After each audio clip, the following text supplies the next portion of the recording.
Konnichiwa and welcome back to Japan. Today we're diving into an experience that was so cool, making soba noodles. It's kind of like making pasta. I think a lot of people fantasize about making pasta in Italy and taking a class like that. This is just as cool and just as exciting. You are making from scratch noodles. They're just a little bit different because we're in Japan. Now we're getting ready for a soba noodle making class. Behind me, the table is laid out. I can't wait to experience it. The person that taught us the class actually grows buckwheat. So he's actually farming and producing buckwheat, which is one of the main ingredients for soba. It is the main ingredient. And the people who make soba have different preparations. Like sometimes they use more buckwheat, a little less, so they blend it with a few different things. So I think the soba that we made was almost all buckwheat, but had a little bit of a different type of flour as well. While we didn't make it from buckwheat grown on that property, I don't think it is something they're doing in the season, the agricultural season. Making soba noodles was really hard for me, not just because of my blindness, but also because I'm not such a precise person in the kitchen. Like with my knife work, I just chop it up, throw it in the pan. If it's in the pan, it's good. I'm not really worried about everything being the exact same size and shape. My partner is really good at this kind of stuff though. So this was his moment to shine.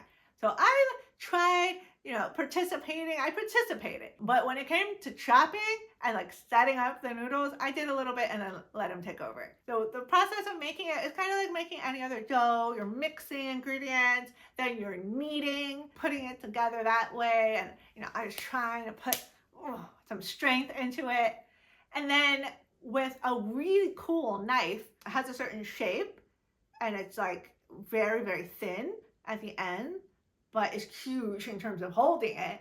You then are chopping out the noodles and slicing them. And then every time that we did a group of noodles, our instructor would come in and twist them about, and he made it look so cool, these little piles of the noodles, but they were twisted and with flour. And I was wow, he's really adding a little extra here. I was very impressed. And his slicing, he sliced it so thin that I thought they were going to fall apart, but somehow they were perfect every time.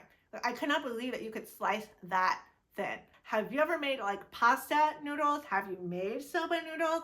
Let me know in the comments. So after we made all the noodles, then our instructor went back into the kitchen and he actually cooked the noodles that we made and served them to us. So we got to eat them on their traditional plate with a bamboo, and it came with the broth. So you're using your chopsticks, you're picking up the noodles, you're dipping it in the broth, and enjoying it. I really like that way of eating noodles, even though it's a little bit hard to maneuver the choreography of it. The way that you guys coat the noodles with the broth and put them right in your mouth, I love how you get that flavor all over. And then at the end, when I have a lot of broth left, I just throw my noodles in there and let them soak for a little bit. I know that's not recommended, but that way I got more brothy flavor, and that was really fun. Would you do a cooking class like this? I think that doing any kind of tactile, hands-on experience like this is so accessible and great from the deaf, blind, and accessible travel perspective. Doing a cooking class, not only are you touching and engaging with something, but then to get to eat it after, then there's another sense yes, love to eat, and it's another way to learn about culture. It's something where you don't have to move around a lot, engage in transportation. You're in a controlled space. So once I learn a space like that, I can be comfortable and truly sink in and enjoy the experience. So I really do love mixing it up with a cooking experience on my travels.